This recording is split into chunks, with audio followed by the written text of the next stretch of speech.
지난주 시장 이슈라면 아무래도 바이든 대통령의 추가 부양책 서명이 아닌가 싶습니다. 네네. 1조 9천억 원에 달하는 큰 규모의 돈이었는데 이 돈이 다시 주식 시장에 들어올 것이라고 예상하는 분들이 참 많은 것 같아요. 어떻게 보시나요? 앞으로 추가적으로 현금 지급도 진행을 하고 있죠. 1인당 1,400달러 그리고 뭐 주당 300달러 실업급여도 나오기 때문에 이런 부분이 주식시장으로 들어올 수 있다. 근데 제가 지난주에 그런 말씀을 드렸을 거예요. 오는 봄을 막을 수는 없다. 그러니까 꽃을 꺾일 수는 있지만 오는 봄을 막을 수는 없다. 근데 지금 최근 나스닥이 급락을 하면서 시장이 약간 너무 금리에 대해서 뭐 지나치게 민감하게 반응을 하는데 일단 이 부분이 잘 마무리가 됐다는 이야기죠. 보통 추가 부양책을 하게 되면 지금 재정적자가 심각하잖아요. 그러니까 자금을 국채를 발행해서 시중의 유동성을 많이 끌어들인다고요.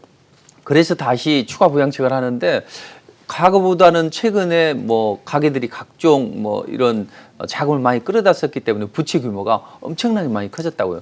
그래서 금리가 조금만 올라가게 되면 이 부분에 상당히 민감하게 반응을 하게 되는데 이 부분이 최근에 긍정적으로 작용을 하고 있다. 그러니까 추가 부양책을 한다. 그러면 금리가 튈 수 있는 그런 구조도 방금 말씀드렸던 금리가 튈 수 있는 구조고 또 부양책을 하게 되면 경기가 살아나고 해서 경제 재개에 대한 기대감이 또 나올 수가 있는 거죠. 이 두 가지가 서로 상충하게 되는데 시장은 오히려 경기 재개에 대한 기대감으로 많이 반응을 하는 거죠. 아마 규모도 그럴 거예요.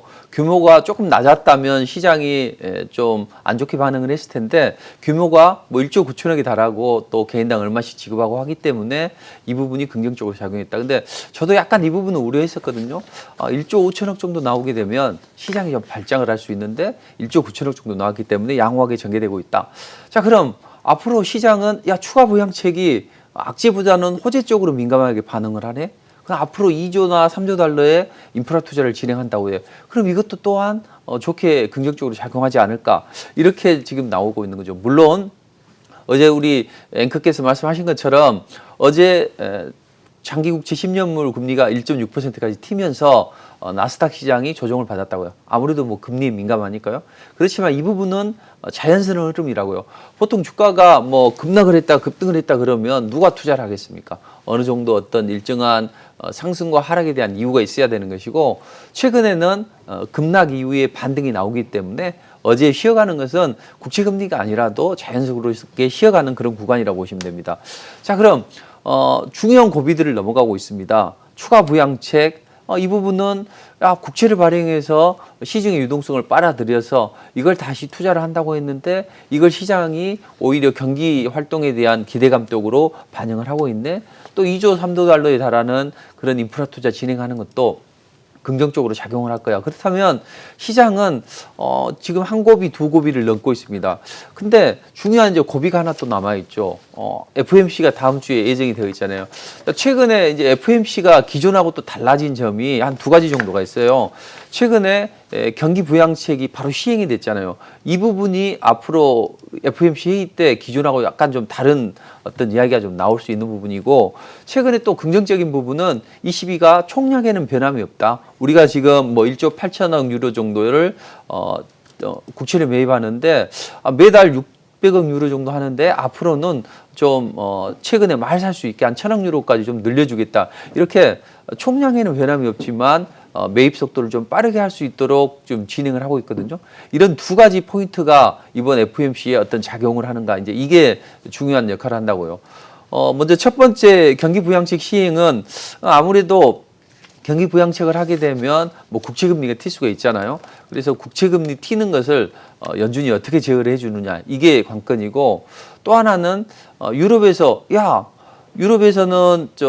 채권 매입 속도를 늘려준다네. 그렇다면 드디어 중앙은행이 나서고 있구나. 최근에 뭐 ECB도 이렇게 국채 속도를 좀 가속화시키고 있고 호주 쪽에서도 3년물에서 YCC를 진행을 하고 있다는 거죠. 그리고 일본에서도 구로다 총재가 앞으로 금리에 대해서 뭐 긍정적으로 가져갈게 이런 코멘트들이 계속 나오고 있는데 중앙은행이 나서고 있다면 이제는 뭐 걱정 안 해도 된다 이런 공감대가 형성이 될지 아니면 추가 부양책을 하면서 국채금리가 튀는 것에 대해서 연준이 좀 더 뭔가를 내놓지 않으면 시장이 발장을 할 수 있겠다 이제 이런 이야기가 나오고 있다는 거죠. 그래서 이번 주 시장의 관전 포인트는 경기 부양책과 22의 어떤 국채 매입 수수를 빠르게 가져가는 것에 대해서 어떻게 나올 것인가. 특히 추가 부양책을 하게 되면 이제 경기가 많이 살아날 거 아니에요. 경기가 살아나게 되면 이로 인해서 뭐 앞으로 성장률이 우리가 뭐 3% 이렇게 이야기했는데 4%, 5%까지도 나올 수 있겠다. 인프라 투자까지 진행을 하면 이런 이야기가 나오거나 하면은 상당히 여기 부분에 대해서 시장이 야 당연히 물가도 상승하고 금리도 튀겠지. 이런 또 고용도 좋아지고 이런 고용이나 물가의 목표치를 연준이 어떻게 선정을 할 것인가. 이에 따라서 적절한 조치를 내놓지 않으면 또 시장이 좀 발장할 수 있을 텐데 그래서 조기 긴축에 대한 우려감도 제기가 되고 있는 게 사실입니다. 그렇다면 연준이 할 수 있는 건 제가 최근에 여러 가지를 말씀드렸잖아요. 뭐 장기 국채를 사준다든지 아니면 단기 국채를 팔아서 장기 국채를 사는 오퍼레이션 트위스트를 한다든지 아니면 뭐 금리를 뭐 1.9%, 2.2%는 못 넘게 우리가 제어를 해줄까. 이게 이제 YCC잖아요.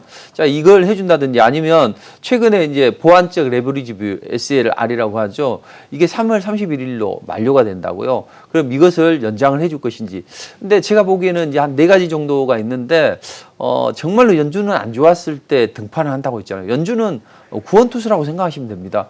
정말 절체절명의 순간에서 마지막 나오는 구원투수다. 그러니까 자기들이 쓸 수 있는 펜은 제한적이라고요. 그러면 이것을 함부로 쓰지 않고 항상 아껴둡니다. 그래서 정말로 시장이 안 좋아지거나 아니면 정말로 팬데믹 상황이나 이런 게 발생했을 때 그때 나서서 시장을 재어주는 역할을 하는데 한 3가지 정도는 뭐 코멘트는 나올 수 있어요. 그렇지만 실현 가능성은 조금 더 낮아 보이고 만약에 한다면 이 보완적 레버리지 비율을 연장해주는 그런 식이 되지 않겠냐. 그럼 뜬금없이 또 저게 뭐냐 그런데 이 보완적 레버리지 비율이 이제 3월 31일로 이제 만료가 되거든요. 규제 안 해준 게.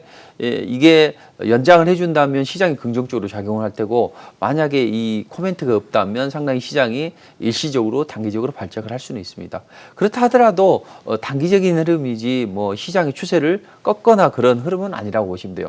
그러면 이 보완적 레버리지 비율이 뭐냐면 쉽게 말해서 이거예요.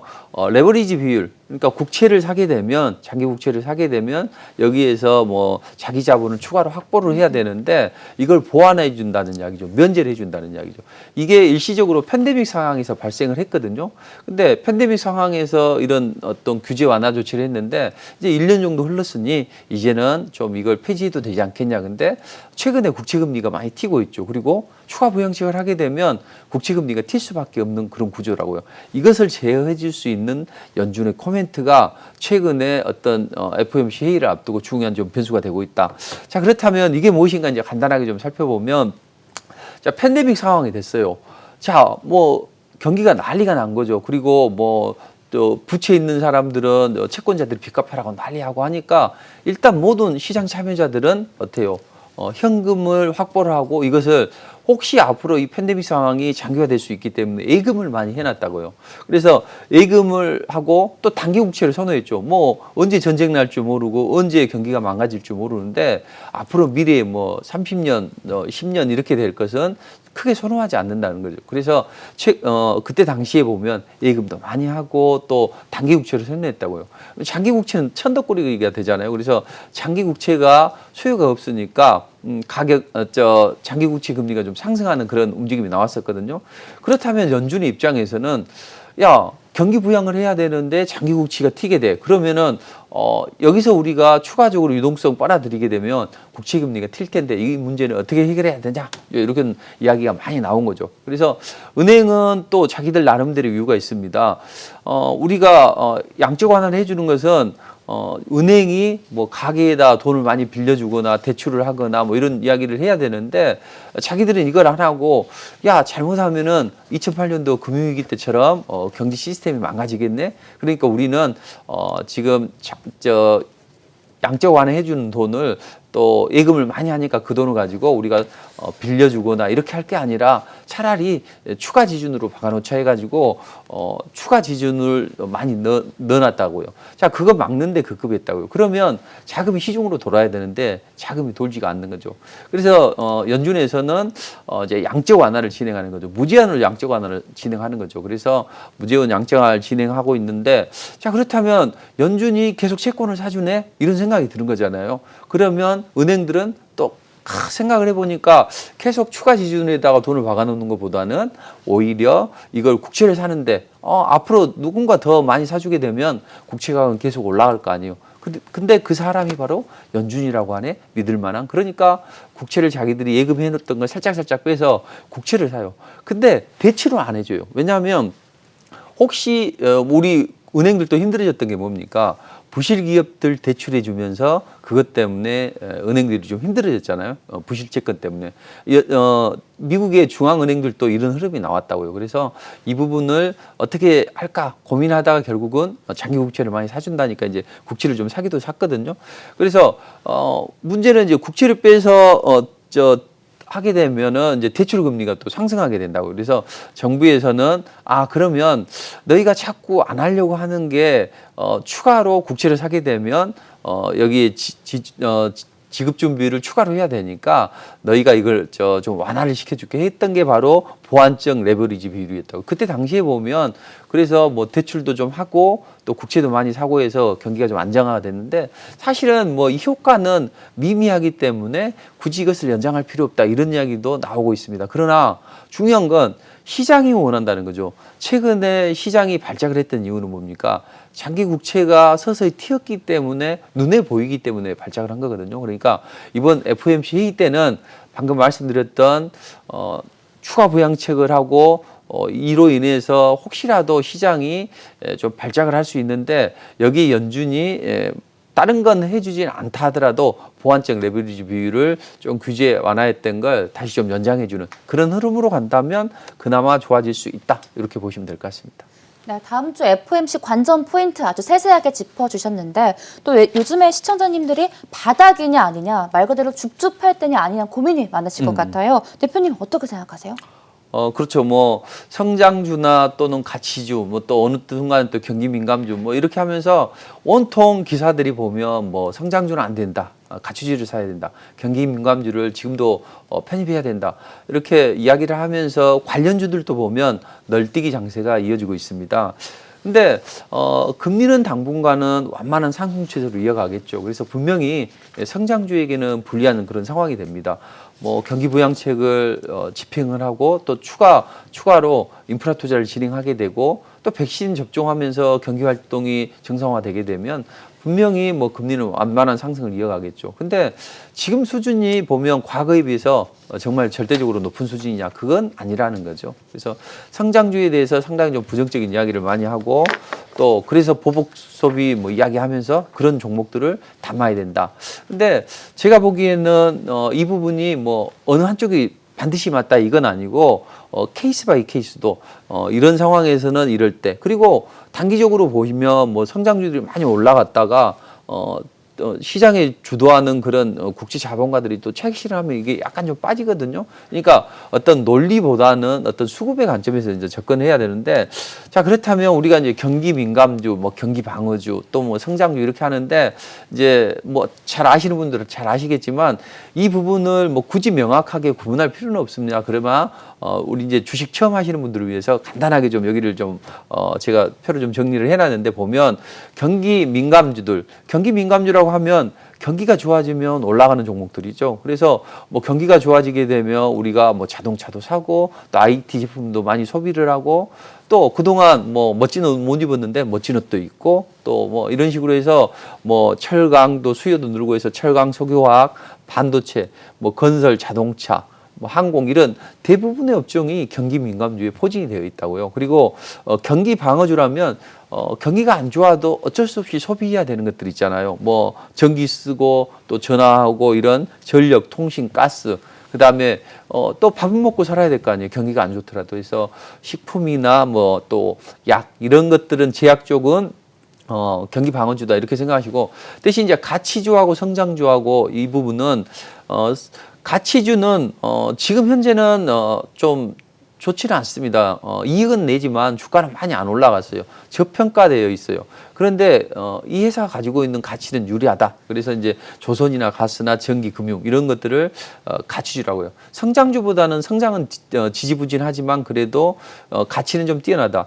근데 성장주는 현재의 가치보다는 미래 가치가 훨씬 더 좀 좋은 그런 기업들을 이제 성장주라고 하게 되죠. 근데 이 회사들은요, 미래에 대한 성장이 있고 현재는 실적이 많이 안 나요. 그래서 이런 종목들은 EPS가 좀 낮아요. 대신 주가는 성장 프리미엄을 받아서 주가는 많이 올라가 있기 때문에 이 종목들은 대부분 PER이나 뭐 PBR 이런 것들이 좀 높은 주식이죠. 근데 이런 종목들은 자기 현재 가치에 비해서 미래 가치를 너무 반영했기 때문에 어떤 변동성도 크다고요. 그래서 뭐 바이오주들 보고 하면 주가가 막 급등했다 급나가는 경우도 많이 있잖아요.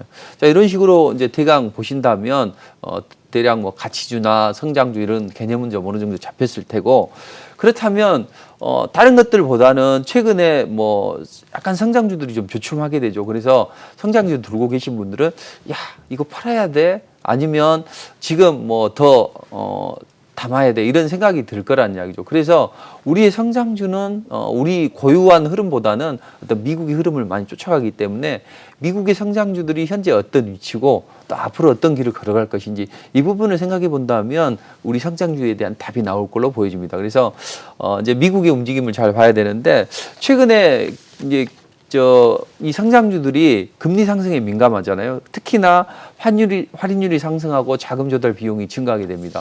만약에 뭐 금리가 많이 튀게 되면 작은 구멍가게들이나 중소기업들이야 뭐 얼마 차입 비용이 적으니까 괜찮은데, 뭐 애플 이런 종목들은 뭐 엄청난 천문학적인 자금을 차입을 하잖아요. 그러니까 이자 비용이 훨씬 더 많이 나가게 된다고요. 특히 더 최근에 이 성장주들이 문제가 되는 게 이 조달 비용의 증가, 이 부분이 상당히 문제가 되는데, 그렇다면 이 성장주들 뭐 테슬라나 아니면 또 애플이나 뭐 구글 이런 종목들 보면 엄청 많이 튀었잖아요. 특히 뭐 테슬라 같은 경우에는 엄청나게 많이 상승을 했다고요. 그렇다면 지금 주가가 이만큼 많이 올라 있는데 성장주들이 좀 앞으로 추가 프리미엄을 받을 수 있는 그런 게 제한적이다. 금리가 자꾸 상승하다 보니까.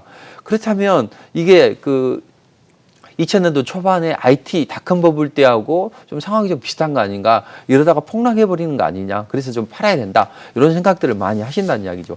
그러나 엄밀하게 따지고 보면 약간 공통점도 있고 약간 다른 점도 있어요.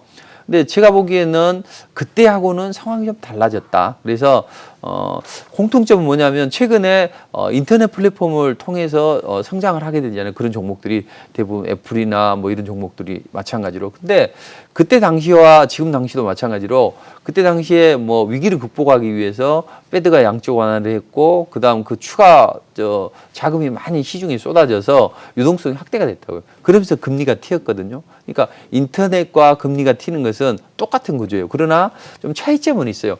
그때 당시에는 뭐 10년물 국고치 금리 기준으로 보면 6%에서 한 4%대까지도 유지가 됐다고요. 뭐 90년대 말 정도. 근데 지금은 어떻습니까? 많이 튀면 1.6%, 그다음에 지금은 뭐 1.5%, 2.6% 왔다 갔다 하는데 아직 2%를 넘지 않았어요. 그러니까 그때에 비해서는 그렇게 좀 많이 크지는 않았다. 그리고 닷컴 버블 시대에는 왜 닷컴 버블이 일어났습니까? 실제적으로 너무 많은 자금이 투입이 됐었죠. 그래서 인프라 태조라 적자가 좀 심각한 상태였어요. 근데 지금은 어떻습니까? 지금은 어때요? 팬데믹 상황에서 비대면 쪽에 좀 사업이 잘 진행이 되면서 이 기업들이 수익이 많이 나고, 또 그럼으로 인해서 현금도 많이 가지고 있거든요. 적자 상태가 아니라는 거죠. 그리고 그때 당시에는 인프라 투자가 많이 진행이 됐는데 지금은 뭐 비대면 이 사업 쪽이기 때문에 투자가 많이 안 됐어요. 상황이 약간 좀 다르다는 거죠.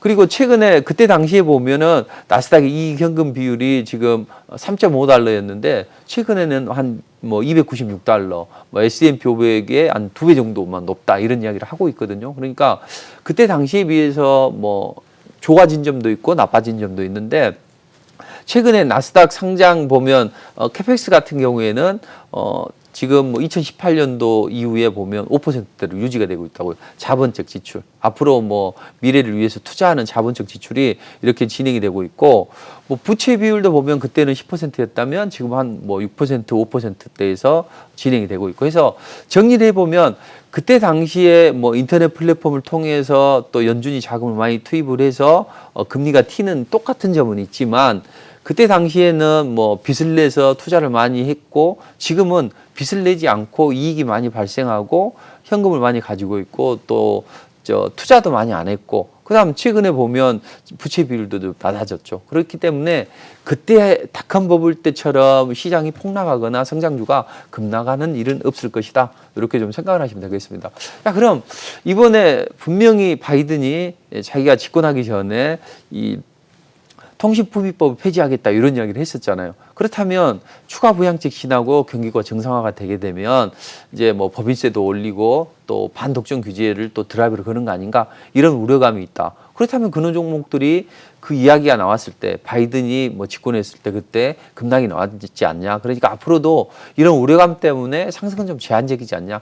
가뜩이나 금리까지 안 좋은데 이런 이야기를 하긴 합니다. 근데 그때도 보면 오히려 MS가 그때 뭐 운영체계 뭐 독점적으로 하면서 뭐 끼어 팔기 있잖아요. 번들링.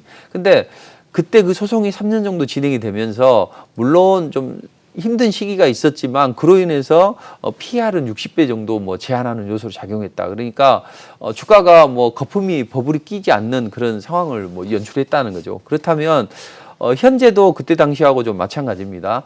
분명히 그런 우려감은 있긴 있어요. 그렇지만 제가 보기에는 이쪽에 강공 드라이브를 걸기보다는 좀 제한적으로 걸지 않을까 봅니다. 미국의 가장 중요한 패권이 뭡니까? 최근에 국채금리가 튀고 달러가 강해지고 뭐 국제유가가 급등했던 거. 이것은 대중국 압박 전략의 하나라고 말씀드렸죠. 자, 그렇다면 이런 대중국 압박 전략이 하나인데 지금 중국이 나서고 있는 게 뭡니까? 양회 때 중국 제조 2025로 이야기를 했죠. 이게 뭐냐면 2025년까지 첨단 산업에서 국산화율을 75%까지 올리겠다. 이게 중국 제조 2025거든요.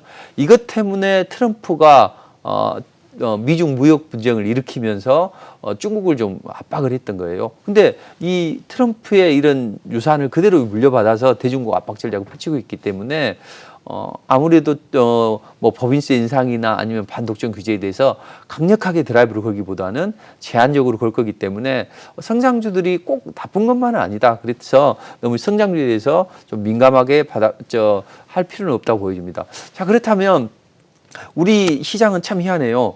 다우가 올라가면 주로 이제 은행주들도 코스피 쪽에 많이 포진이 되어 있으니까 은행들도 좀 같이 따라 올라가야 되는데 그 흐름을 반영시키지 못해요. 그 이유는 삼성전자나 SK하이닉스 이런 또 기술주들이 포진되어 있잖아요. 그러니까 우리는 성장주나 경기 민감주 중간 영역에 있는 반도체나 자동차 이제 이쪽이 좀 강해져야만 시장이 본격적으로 좀 움직임이 나올 수가 있는데 이 종목들이 크게 움직이질 않는다고요. 이제 물론 이 종목들이 안 움직이는 데는 여러 가지 이유가 있습니다. 우리 시장에 처음에 사들어왔을 때 어땠어요? 가장 큰 기업, 뭐 삼성전자나 뭐 아니면 현대차 뭐 이런 종목들을 많이 사들어왔잖아요. 근데 최근에 달러가 좀 강해지면서 그때 당시에는 달러가 약했기 때문에 비달러 자산 쪽에 투자해볼 게 없을까 해서 아시아 실흥 시장을 들어왔고 그중에서 성장률이 나올 수 있는 우리를 들어오면서 이제 대형주를 샀거든요. 근데 그런 자금들이 약간 캐리 트레이드 자금들이 빠져나간 측면도 있고 공매도를 또 한다고 하네. 근데 공매도를 또 늦게 한다고 해요. 그러니까 여기에 실망한 자금들이 또 일부적으로 빠져나갔을 겁니다. 근데 공매도가 재개하면 이런 자금은 들어온다고요. 그리고 환율이 상승하는 것 때문에 뭐 안 좋다 이렇게 이야기를 하는데 분명히 환율이 상승하게 되면 외국인들의 어떤 수급이 좀 빠져나가는 그런 흐름은 나오긴 해요. 그러나 아까 보셨잖아요. 추가 부양책에 대해서 금리가 튀는 것으로 해석할 수도 있고 아니면 경기 활동이 정상화되는 것에 대해서 인식할 수도 있다는 이야기죠. 근데 제가 보기에는 나중에 환율이 튀게 된다 하더라도 오히려 수출 기업의 채산성이 좋아진다 이런 기대감 때문에 오히려 실적 기대감이 반영이 될 거란 이야기죠. 그래서 너무 뭐 지나치게 성장주에 있어서 부정적인 관점을 가지 말자. 대신 그렇다고 해서 뭐 성장주 일본으로 가야 되냐? 그건 아니고요. 국채금리 여부나 상승 여부나 아니면 상황에 맞게 인프라 투자가 진행이 되면 또 관련주들도 올라갈 수 있을 거 아니에요. 뭐 철강주들이나 이런 종목들이 그동안 안 좋았었는데 최근에는 뭐 화학, 철강, 산업재 이런 종목들이 여전히 밸류에이션 부담이 좀 적고 또 실적이 많이 나온다고 해요. 그러니까 편입할 수도 있어요. 또 조선업황 보세요. 조선업황은 그동안 뭐 좀 안 좋았지만 제2의 조선업황 호황기를 맞을 것이다. 뭐 이런 이야기도 나오고 있죠. 뭐 분명히 수주는 엄청나게 들어온다고요. 뭐 카타르에서 백책을 수주하든 어떻든. 근데 수익이 잘 안 나요. 수익이 안 나는 이유는 뭐 때문에 그런다 했어요. LNG선 같은 경우에 보면 화물창을 멤브레인 타입이라고 해서 프랑스 GTT사에다 로얄티를 지급하거든요. 근데 자그마치 그게 성가의 5%라 된다고요. 그러니까 제주는 고민 없고 돈은 왕서방이 챙긴다. 조선업황이 그렇다고요. 그런데 조선업황은 앞으로 미래를 반영시키기 때문에 한국형 화물창이 상용화가 되게 되면 엄청나게 올라갈 수가 있다고요. 그러니까 그런 종목들은 바닥에서 사는 거죠. 그래서 내가 투자 관점을 중장기로 보느냐 단기로 보느냐 이걸 먼저 정하시고 그에 따라서 뭐 이런 종목들을 매수할 수도 있고 대신 금융주들은 좀 제한적이니까 최근에 뭐 국채금리가 튀어 올라간다 해서 금융주를 뭐 적극적으로 포진할 필요는 없어요. 그리고 여행주나 이런 종목들도 뭐 성장성이 앞으로는 담보가 될 수 있겠죠. 뭐 당장 코로나 잡히게 되면 여행 수요도 많이 늘어나니까. 그러나 이런 종목들은 시장의 주류가 아니라고요. 우리 시장에 올라갔을 때 가장 큰 원동력은 뭡니까? 외국인들이 코로나가 백신이 공급이 되면서 이제는 경제 활동이 재개가 된다. 이것 때문에 올라갔지 바이든이 당선이 돼서 올라간 건 아니거든요. 그렇다면 우리도 백신 접종이 가속화가 되고 또 뭐 환율이 좀 적정하게 유지가 되면서 수출 기업의 채산성이 더 좋아진다면 지금 삼성전자가 이렇게 좀 머물고 있지만 현대차가 머물고 있지만 또 올라갈 수가 있어요. 다만 제가 삼성전자를 제가 몇 달 전부터 이야기를 했잖아요. 이제는 60일선 아래로 강하게 흔들거나 아니면 적어도 60일선을 뭐 터치하거나 그 부분에서 매수해야 되고 근데 이건 공격적으로 하기보다는 빠질 때마다 급락이 나올 때마다 매수하고 만약에 지금은 21선에 안착을 해야만 한다고 지금은 어중간한 자리거든요. 그러니까 상장주는 좀 시간을 좀 두고 보세요. 그리고 앞으로는 제가 희황도 좋지만 이제는 희황보다는 이제 어떤 종목을 사야 되느냐 이쪽에 좀 집중을 해야 되거든요. 그러니까 앞으로 국고처에서 이제 좀 섹터, 테마 그리고 종목에 좀 집중을 해서 좋은 종목이나 좋은 전략을 드리도록 할 테니까 지금은 성장주에 대해서 지나치게 부정적인 인식을 갖기보다는 또는 뭐 최근에 가치주나 뭐 이런 경기 민감주 쪽으로 지나치게 그 종목으로 따치다다는 자충수를 들 수 있기 때문에 지금 좀 지켜보는 거예요. 그리고 FOMC 회의가 끝나고 나서 그때 이후에 이제 어떤 쪽으로 드라이브를 걸 건가 이 부분에 대해서는 제가 연초에 뭐 그런 섹터들을 다 좀 말씀드렸고 종목들도 말씀드렸는데 그때 한 3종목인가 좀 찍어드렸던 것 같아요. 근데 한 종목이 한 뭐 110%인가 그렇게도 좀 급등이 나와서 투자자들을 많이 좋아하던데 그런 좋은 종목들을 좀 제시를 해드리도록 하겠습니다.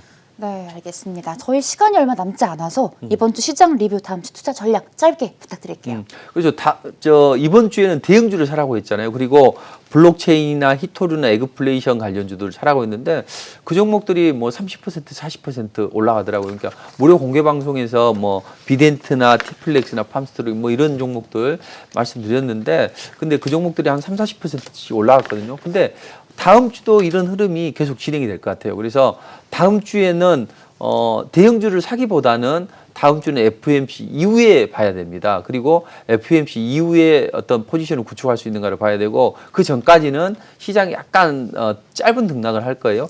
그렇다면 우리는 다음 주에는 어떤 쪽을 봐야 되느냐? 이제 바이오주들이 바닥을 치고 살아나고 있습니다. 특히나 다음 주에는 바이오주들이 상장을 하게 되거든요. 네오이뮨텍, 뭐 SK 바이오사이언스 3종목이 상장을 하게 되는데 바이오주들이 반등을 할 수 있으니까 바이오주들 들고 계신 분들은 좀 기다리시면 되고 대신 미국 시장이 약간 조정을 받았잖아요. 그러니까 미국 시장이 조정을 받을 때 반등을 한번 할 수 있고 추세를 탈 수 있는 게 엔터 쪽 또 조선 쪽도 저가 매수에 가담을 해도 되고요. 바이오주도 괜찮습니다. 그렇다면 지난주에 테마주들이 이번 주에는 어떤 흐름이 나올 수 있나?